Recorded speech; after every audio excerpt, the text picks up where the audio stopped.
was sleeping when the light came. He lived alone in a small farmhouse at the edge of a quiet village in South Korea. His wife had died 3 years ago, and since then he had stopped caring about most things. He woke up, worked on his small apple orchard, ate simple meals, and went back to sleep. That was his life.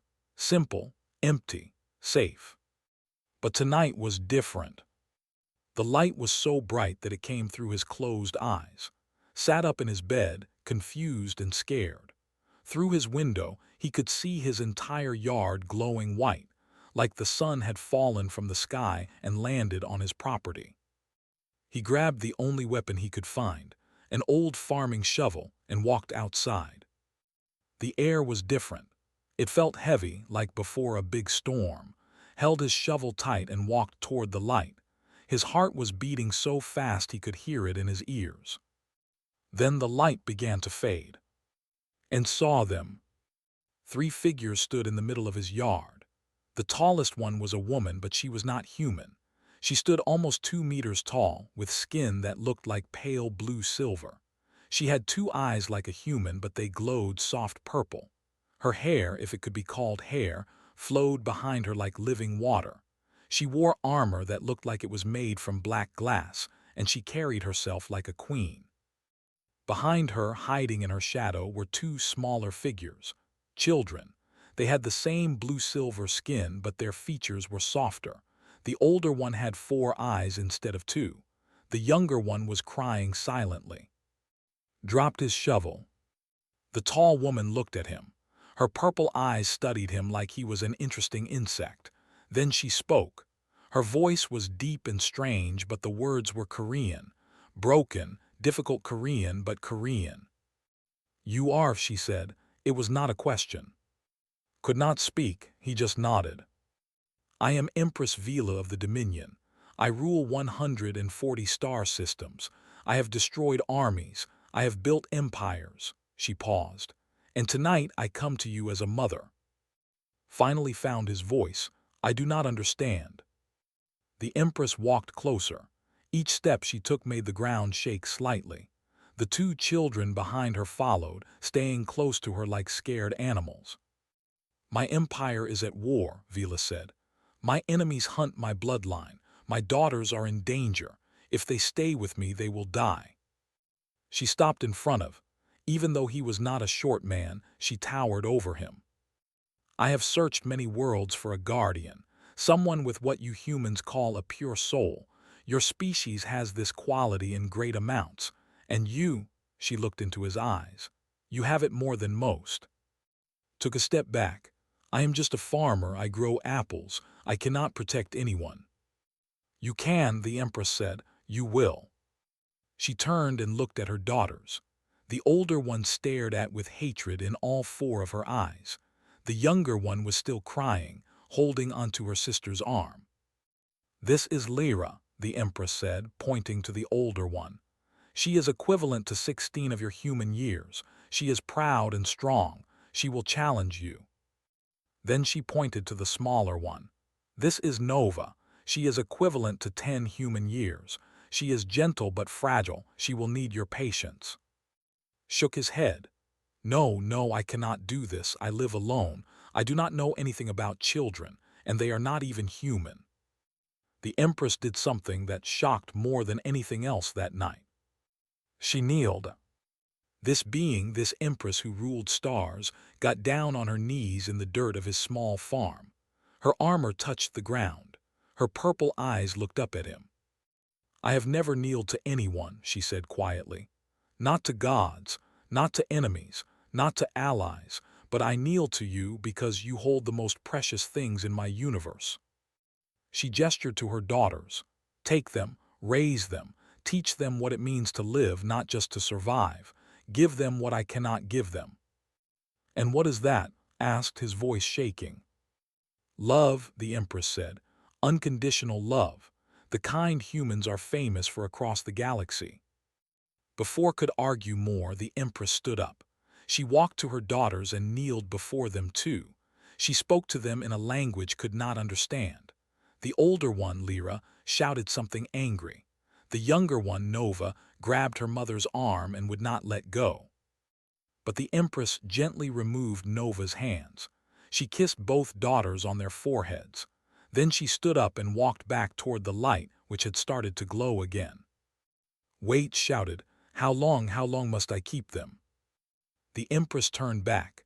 15 of your Earth years. I will return when the war is won or lost, and when I return. She paused. Her eyes moved to her daughters, then back to. I want my. His mouth fell open. What? But the Empress was already walking into the light. Her ship, invisible against the night sky, began to hum with power. Raise them well. The fate of my bloodline rests with you. The light grew brighter and brighter, had to cover his eyes. When he opened them again, the ship was gone. The night was dark and silent again. Only the stars watched from above. And in his yard stood 2 alien children. Lyra, the older one, stared at him with cold fury. Her 4 purple eyes burned with hatred. She did not look like a child. She looked like a small warrior who wanted to kill him. Nova, the younger one, had fallen to her knees. She was crying harder now, calling out a word that could not understand, probably calling for her mother.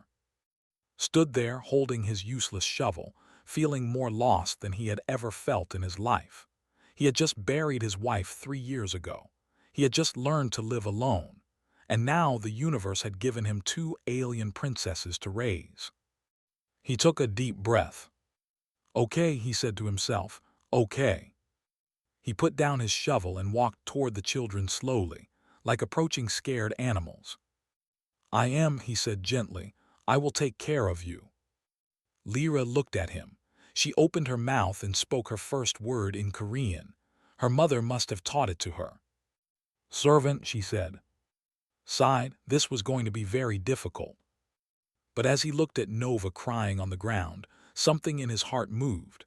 Something he thought had died with his wife. He walked over and very carefully picked up the small alien child. Nova stiffened at first. Then slowly, she wrapped her arms around his neck and cried into his shoulder. Carried her toward his house. Lyra followed behind, her eyes still full of anger, but she followed. And so it began. The first 6 months were terrible. Lyra refused to eat anything cooked. Every time he put food in front of her, she pushed it away. Rice made her sick. Meat made her sicker. She grew thinner and weaker, but her pride would not let her accept help. Nova was different. She ate a little, but she cried all day and all night. She had a small device, like a phone, but made of crystal. She would hold it and whisper into it for hours, hoping her mother would answer. But the device stayed dark and silent. Did not sleep for weeks. He spent every night searching the internet, calling universities, trying to find anyone who might know what aliens could eat. Most people thought he was crazy. Some laughed at him. A few threatened to call the police. But did not give up. His younger sister, Park, was a nurse in Seoul. When he finally told her the truth, she did not believe him. So he sent her a video of Lyra, drove to his farm the same night. This is impossible, said, staring at the 2 alien children sitting in his living room. This cannot be real. But it is real, said, and I need your help. Was scared at first, but she was a nurse and nurses take care of people who need help. Alien or not, these were children, and they needed help badly. Together and tried everything. They tested different foods. They checked the girls' bodies as carefully as they could. They made notes about what worked and what did not work. The answer came by accident. Had left a jar of kimchi on the table. Lyra, too weak to argue, had taken a small bite when no one was looking. The next morning, found the jar empty. You ate the kimchi? He asked carefully. Lyra looked away. Her pride would not let her admit it, but her body had finally found something it could accept. From that day, made kimchi every week. He learned to make different kinds. He experimented with fermented vegetables and other preserved foods. Slowly, Lyra began to eat. Slowly, she began to recover. But their troubles were not over. One winter night, Nova got very sick. Her blue skin turned pale gray. She shook with fever and could not breathe properly. Earth's bacteria, so harmless to humans, were attacking her alien body. Did not wait. He wrapped Nova in blankets and carried her to his car. Outside, a terrible storm was hitting the village. Rain fell so hard he could barely see the road. The wind pushed his small car left and right. Was waiting at a small clinic she had borrowed for the night. When arrived, Nova was barely breathing. "I do not know if I can save her," said, her hands shaking. "I do not know anything about alien biology." "Try," said, "please try." For 3 days they fought for Nova's life. Used human medicine carefully, watching Nova's reactions. Some medicines helped. Some made things worse. It was like working in the dark. Lyra did not leave her sister's side. She did not eat. She did not sleep. She just sat there holding Nova's hand, whispering in their alien language. For the first time saw that Lyra was not just angry. She was scared. She was just a child too, pretending to be strong. On the 4th day, Nova's fever broke. Her color returned. She opened her eyes and saw sitting next to her bed. "Father," she whispered in Korean. His heart stopped. It was the first time either of them had called him that. He did not correct her. He just smiled and held her hand. "I am here," he said. "You are safe now." Lyra watched this moment. Something in her eyes changed. She had seen this human man drive through a storm to save her sister. She had seen him stay awake for 3 days. She had seen him refuse to give up. Maybe, she thought, he was not just a servant after all. The village began to notice the strange children at its farm. Most people stayed away, too scared to ask questions. But one person was different. Her name was Grandma O. She was 90 years old and had lived through wars, famines, and disasters. Nothing scared her anymore. One morning, she walked up to his house with a basket of vegetables and knocked on the door. "I heard you have new children," she said when opened the door. "Strange children." Did not know what to say. "They are different." "I can see that," Grandma O said, looking past him to where Nova was sitting by the window. Blue skin, 4 eyes on the other one. Interesting. She pushed past and walked into his house like she owned it. "I survived the war, boy. I saw things that would turn your hair white. 2 alien children. This is nothing." She put her basket on the table. "Now have they eaten today?" From that day, Grandma O became part of their lives. She came every few days to teach the girls how to cook Korean food. She told them stories about the old times. She treated them like any other children, with love, discipline, and endless patience.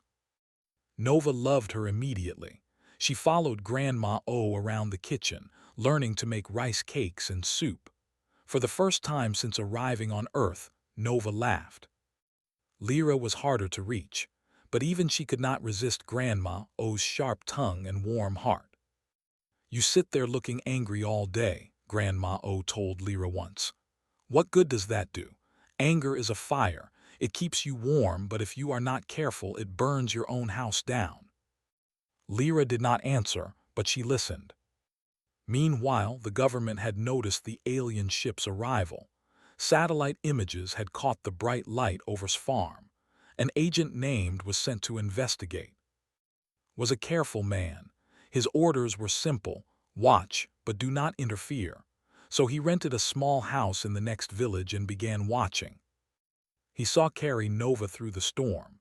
He saw Lyra slowly begin to smile. He saw Grandma O teaching alien children to make kimchi. He saw a strange family forming in a small farmhouse. After 1 year, he sent his report to his superiors. "The aliens pose no threat," he wrote. "They are children, and the human is taking good care of them." His superior called him the next day. "For now we do nothing," the superior said, "but keep watching. When the Empress returns, everything will change, and we need to be ready." Hung up the phone and looked out his window towards farm. He could see Nova playing in the orchard, chasing butterflies with her strange, beautiful movements. He wondered what kind of future waited for these children, and what kind of man really was. One evening, Lyra finally asked the question that had been burning inside her for a year. Why, she asked, they were sitting on the porch watching the sunset. Why did you not abandon us? You could have. No one would know. No one would blame you. Thought for a long moment. Because your mother trusted me, he said finally. She kneeled in the dirt and trusted me with her children. I do not know if I am the right person for this. I do not know if I can give you what you need, but I will try. He looked at her with gentle eyes. And because no child should feel unwanted, Lyra, whatever you think of me, whatever you think of this planet, you are wanted here, both of you. Lyra did not say anything, but that night, for the first time, she called him something other than servant. She called him by his name. Good night. It was a small thing, but small things build big bridges, and slowly, against all odds, they were becoming a family. 7 years had passed since that strange night, when an empress left her daughters in a farmer's yard. Lyra was no longer the cold, angry girl who had arrived calling a servant. She had grown tall and strong, her silver-blue skin glowing with health.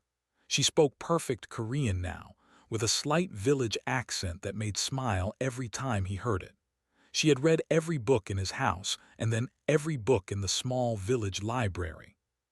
She still had her pride, she still had her fire, but now when she looked at her 4 purple eyes showed something different: respect, affection, love, though she would never say that word out loud. In private, when no one else was listening, she called him father. Nova had changed too. The fragile, crying child had become a bright, curious young woman. She went to school online, using special programs that had helped set up. Her classmates thought she was just a strange girl who always wore heavy makeup and colored contact lenses for her alien cosplay. They did not know the truth, and Nova found that funny. She had discovered Korean dramas and watched them every night. She cried at sad scenes and laughed at funny ones. She made online friends who loved the same shows. She was, in many ways, more human than alien now. Had changed the most. The empty, grieving man who had stopped caring about life was gone. In his place was someone who woke up each morning with purpose. He still missed his wife. He always would. But the hole in his heart had filled with something new, something unexpected. Family. One evening tried to teach Lyra how to drive his old truck. It was a disaster. The brake is the left pedal, said calmly as Lyra accelerated toward a tree. I know which pedal is which, Lyra shouted, pressing the gas harder by mistake. They stopped just before hitting the tree. Heart was beating so fast he thought he might die. Maybe we try again tomorrow, he said weakly. Lyra looked at him with frustration. Humans make everything so complicated. On ships, we just think about where we want to go. Well, this is not a ship. This is a 30-year-old truck that needs oil changes and prayer to keep running. Lyra laughed. It was a real laugh, not the polite sound she used to make. Loved that laugh. Nova had her own adventures. She had developed an obsession with human hairstyles, even though her hair was actually flexible tentacle-like growths that moved on their own. Every morning she would braid them in different patterns, copying styles she saw in magazines. How do I look? She asked one day, her head covered in complicated braids decorated with small flowers. Beautiful, said honestly, like a princess. Nova beamed. I'm a princess, father, a real one. Yes, agreed. But now you are also my daughter, and that is more important. But their peaceful life was about to change. Humanity discovered they were not alone in the universe. Another alien species, called the Collective, had made contact with Earth's governments. They came with promises of technology and trade. They also came with warnings about the Dominion, calling them dangerous conquerors. And they mentioned something else. They mentioned a bounty on the heads of the Empress's missing daughters. Agent arrived at its door on a rainy afternoon. He had been watching the family for 7 years, and in that time he had grown to care about them. This was not just an assignment anymore. "We have a problem," said when opened the door. Invited him inside. Lyra and Nova were in the kitchen, helping Grandma O make dinner. When they saw the government agent, both of them tensed. "It is okay," said. "He is a friend." Explained everything. The bounty, the politicians who wanted to use the girls as bargaining chips. "Some people in the government think we should hand them over to said quietly. "They say it will prove we are good allies. Others want to use them to make deals with Either way, your daughters are in danger." Lyra stood up, her 4 eyes burning. "Let them come.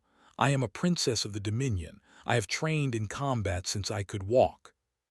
"You are one girl," said gently, "against governments and aliens with armies. This is not a fight you can win with fists." Was quiet for a long moment. Then he walked to the door and opened it. Outside in the rain stood a group of black cars. Men in suits were walking toward the house. Stood up quickly. "They are already here. They must have followed me." Looked at his daughters. Then he picked up an old farming sickle from beside the door and walked onto his porch. The men stopped when they saw him. One of them, the leader, stepped forward. "Mister, please step aside. We are here for the aliens. Do not make this difficult." Stood in the rain, water running down his face, holding his old sickle like a warrior holding a sword. "My daughters are not aliens," he said. "They are my children, and they are not going anywhere." The leader laughed. "One farmer against the government. Be reasonable." Then something happened that the agents did not expect. Doors began opening all around the village. People stepped out of their houses carrying whatever they could find. Farming tools, kitchen knives, baseball bats. One old man carried a chair. Grandma O walked through the crowd, her back straight despite her 97 years. "Those girls helped me plant my garden every spring for 7 years," she said. "They carried my groceries when my back hurt. They listened to my stories when no one else would." She stood next to. "You want to take them? Try." More villagers gathered. Men and women who had watched Lyra and Nova grow up, who had seen them at the local store, at festivals, at Grandma O's house. They were strange children, yes, but they were their strange children. The village had decided. The leader looked at the crowd of 50 angry villagers. He looked at his small team of agents. He made a decision. "This is not over," he said. Then he turned and walked back to his cars. When they were gone, finally lowered his sickle. His hands were shaking. Lyra walked up to him. For a moment, they just looked at each other. Then Lyra did something she had never done before. She hugged him. "Thank you," she whispered, "Father." Hugged her back, holding his daughter tight as the rain fell around them. Agent watched this moment. Then he made his own decision. When he returned to Seoul, he wrote in his report that the alien princesses had escaped to an unknown location. He was court-martialed and sent to military prison for helping them, but he did not regret it. A month later, Lyra visited him. She had found a way to sneak into the prison without being seen. "You lost everything to protect us," she said through the barrier. "Why?" Smiled sadly. "Because some things are more important than orders. Because I watched your family for 7 years and saw something I had forgotten existed. Real love, real loyalty." He paused. "Because your father reminded me what it means to be human." Lyra looked at him for a long moment. This man had given up his freedom for her family. Then she did something that surprised them both. She leaned forward and kissed him through the barrier. "Thank you," she said. "I will not forget." She disappeared into the night, leaving alone with his thoughts and a strange warmth in his heart. Back at the farm, Nova sat in her room looking at her old crystal device. It had been silent for 7 years, but tonight it glowed. A message appeared, just coordinates and one word in language. "Coming." Nova ran to find her father and sister. Whatever peace they had built was about to be tested. The Empress was returning. 4 more years passed. The message on Nova's device had been wrong, or perhaps the Empress had been delayed, but life continued. The galaxy had changed. Humanity was no longer alone and ignorant. They had learned about the stars, about the collective, about the Dominion and its endless civil war. Earth had built its first space defense ships. They were small and primitive compared to alien technology, but they were a start. Lyra was now equivalent to 28 human years. She had become something no one expected. She worked secretly with Earth's government as an advisor, teaching them about culture, technology, and politics. The same government that had tried to take her now needed her help. But Lyra was careful. She gave them information, but she never forgot how quickly they had tried to sell her and her sister. Nova was equivalent to 22 now. She had started something strange and wonderful. She recorded videos about Earth culture and broadcast them to secret audiences across the galaxy. Aliens from dozens of species watched her explain Korean food, human music, and the strange customs of this small blue planet. Her message was always the same. Humans are messy, they fight, they cry, they make mistakes, but they love harder than any species I have ever known.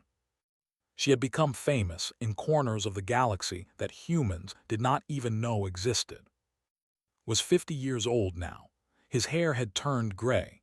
His body was not as strong as before, but his eyes still held the same gentle warmth that had convinced an empress to trust him with her children. He still tended his orchard. He still made kimchi every week, and he still told his daughters every day that he loved them. But there was something he was hiding. The doctors had found it during a regular checkup.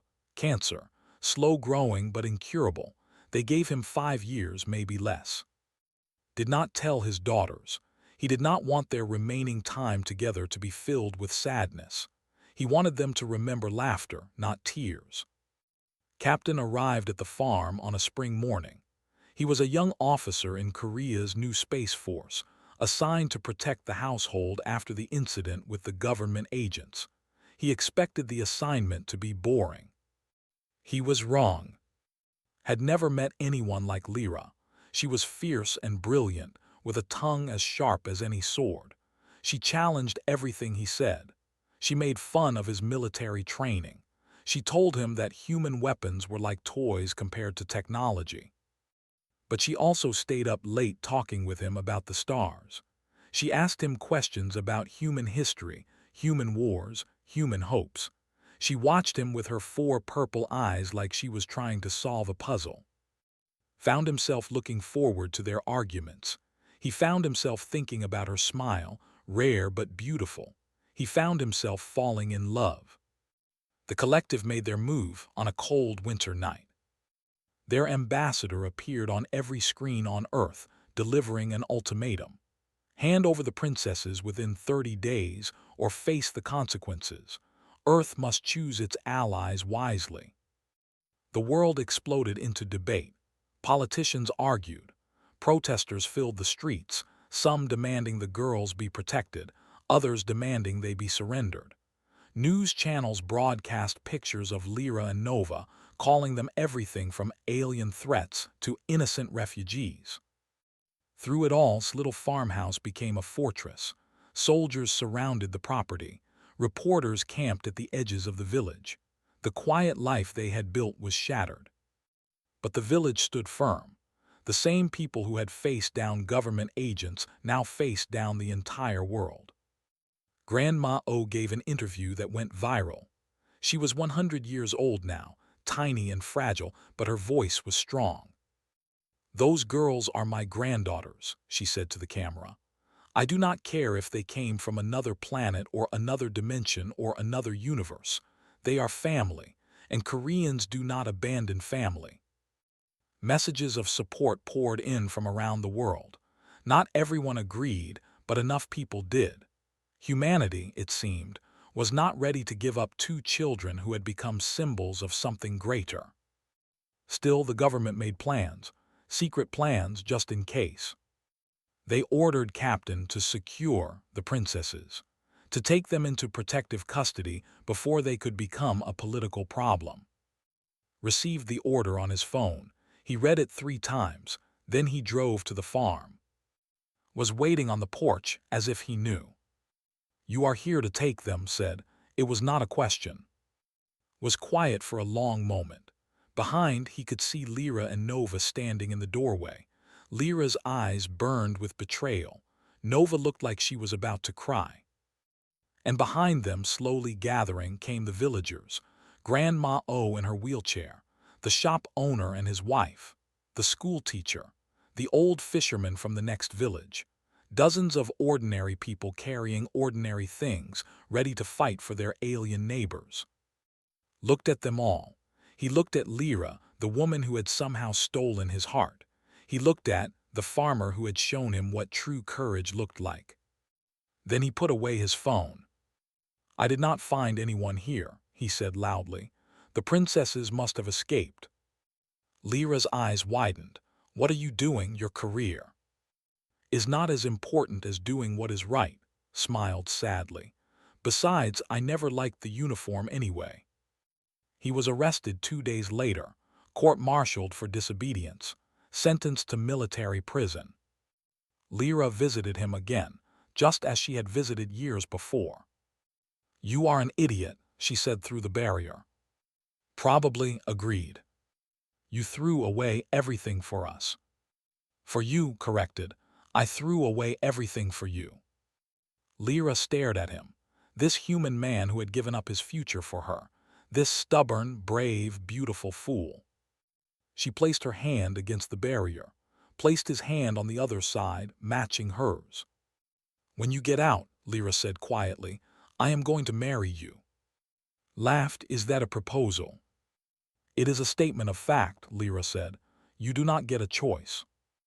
They smiled at each other through the barrier, 2 people from different worlds who had found something worth fighting for. Back at the farm's health was getting worse. He hid it well but knew. She was a nurse. She saw the signs. "You need to tell them," she said to her brother one night. "They deserve to know." Shook his head. "Not yet. Let them have a little more happiness. Let them remember me strong." Hugged him tight, tears running down her face. "You stupid, stubborn man." "I learned it from our mother," said. They laughed through their tears, 2 siblings holding onto each other as time ran out. Then on a clear summer night, the sky lit up. A ship descended through the clouds. Not one ship, a fleet. Dozens of warships filled the sky above Korea, blocking out the stars.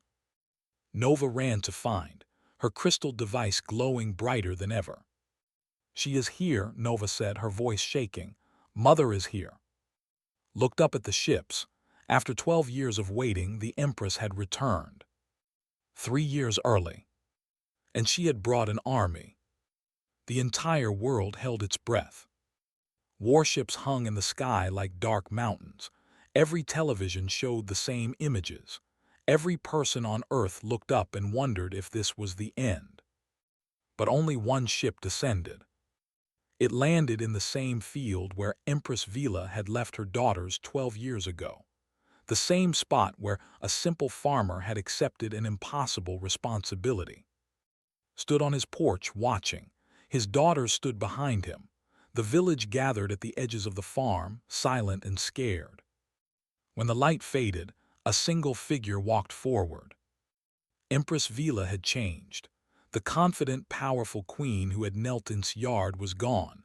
In her place stood a tired woman. Her silver armor was dented and scratched. Her flowing hair was shorter now, cut for battle.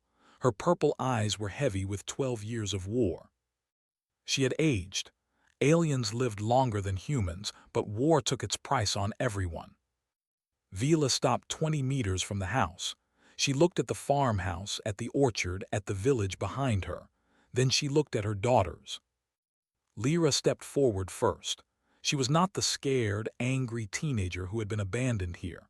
She stood tall in a human military uniform, an advisor's badge on her chest. Her 4 eyes met her mother's too. Nova came next. She wore hanbok, the traditional Korean dress chosen carefully for this moment. She wanted her mother to see exactly who she had become. For a long moment, no one spoke. Then Vila said, "You have grown." "We have grown human," Lyra replied. Her voice was steady but cold. Vila flinched at those words. She looked at her daughters, really looked at them. She saw how Lyra held herself like the villagers, confident but not arrogant. She saw how Nova smiled like her Korean father, warm and genuine. She saw 12 years of change that she had missed. "The war is not over," Vila said. "But I am losing, my forces are scattered. My allies have betrayed me. I came early because I need you, both of you." "Need us for what?" Nova asked quietly. "Your blood carries the right to rule. With you at my side, I can unite the loyal factions. We can win. We can reclaim the Dominion." Vila stepped closer. "Come home, be the princesses you were born to be." Lyra laughed. It was a bitter sound. Home, the Dominion was never home. We were weapons there, not children. We were tools for your power, not daughters you loved. "I sent you away to protect you," Vila said, her voice rising. "Everything I did was to protect you." "You left us," Nova said. The words were quiet, but they cut deeper than any weapon. "You left us with a stranger on a strange world. We did not speak the language. We did not understand the food. We cried every night for months, calling for you." Tears ran down her face. "And you never answered." Vila was silent. "Father answered," Nova continued. "When I was dying from earth sickness, Father drove through a storm to save me. When Lyra would not eat, Father spent weeks finding food she could survive on.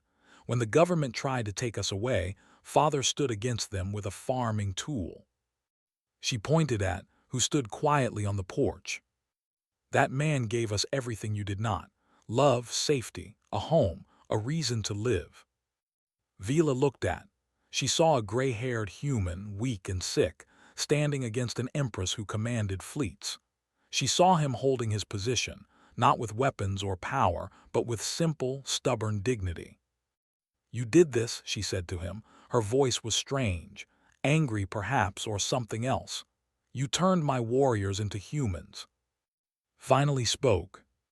"I raised your daughters," he said calmly. "As you asked me to, you told me to teach them what it means to live, not just survive. You wanted them to know unconditional love." He paused. "They know it now, maybe too well. They learned that love is not about blood, it is about choice." He walked down from his porch slowly, carefully. His body was weak, but his spirit was not.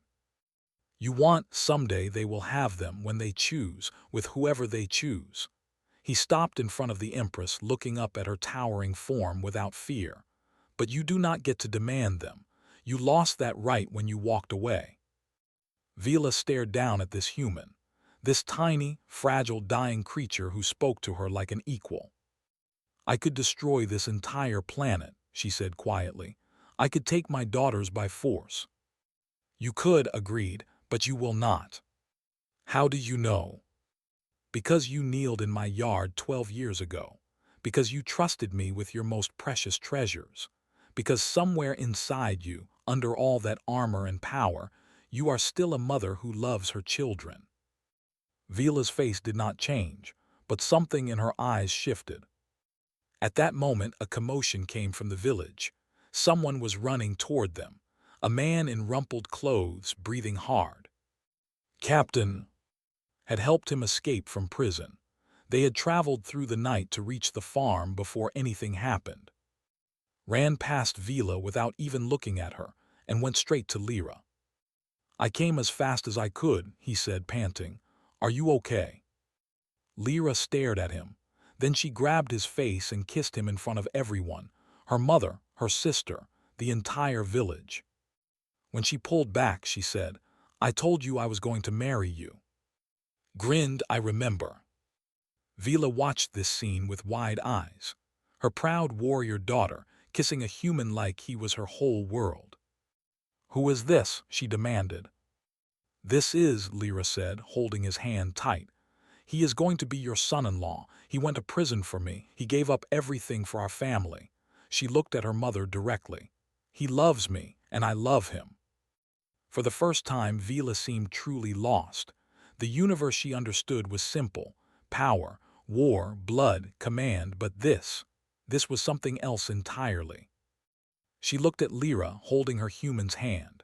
She looked at Nova, crying quietly for a father who was not her blood. She looked at, dying slowly but standing tall. She looked at the villagers, these weak, short-lived creatures who had defended her children like they were their own. And something inside Vila broke. Not in a bad way, like a shell cracking, like ice melting. She fell to her knees, not to beg, not as a tactic, just because her legs would not hold her anymore. "I made a mistake," she whispered. The words were strange in her mouth. An empress never admitted mistakes. "The biggest mistake of my eternal life." Nova walked toward her mother slowly.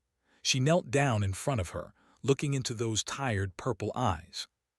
"What mistake?" she asked softly. "I thought I was saving you by sending you away," Vila said. "But you were never in danger from my enemies. You were in danger from me. From a mother who did not know how to love without controlling. From an empire that would have turned you into weapons." She reached out and touched Nova's face with a trembling hand. "You found what I could never give you, not because I did not want to, because I did not know how." Tears fell from her eyes, the first she had cried in centuries. "I am sorry. I am so sorry." Nova looked at her mother.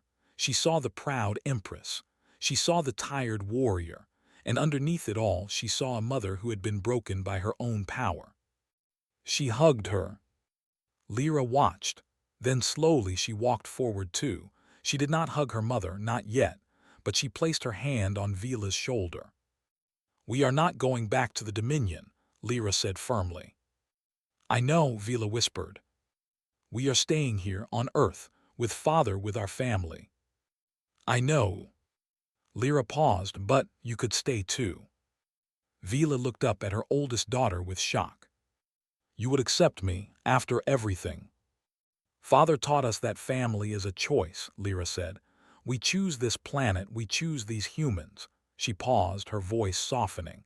"We can choose you too, if you are willing to learn." Vila looked at who was still standing there, watching everything.